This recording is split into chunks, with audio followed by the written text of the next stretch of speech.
उबर, ओला, रैपिडो, सभी टैक्सी भाइयों को रेट को लेके बहुत बड़ा प्रॉब्लम है।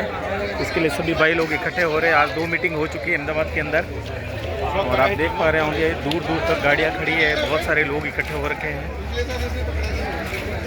कंपनियाँ समझने के लिए तैयार नहीं है, यहाँ घर चलाना मुश्किल हो गया है।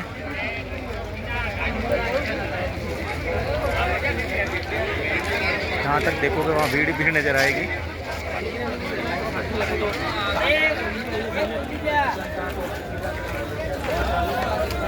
एयरपोर्ट के अंदर जाने की बात कर रहे हैं, वहाँ जाकर अल्टीमेटम देंगे।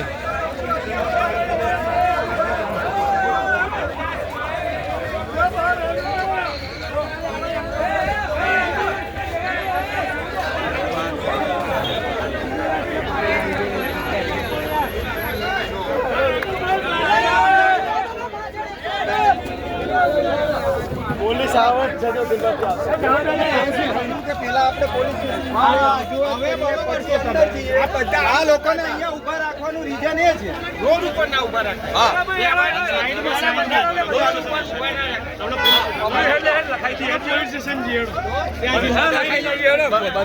પરમિશન લઈને જઈએ ક્યાં બોલાવીએ પોલીસ સ્ટેશન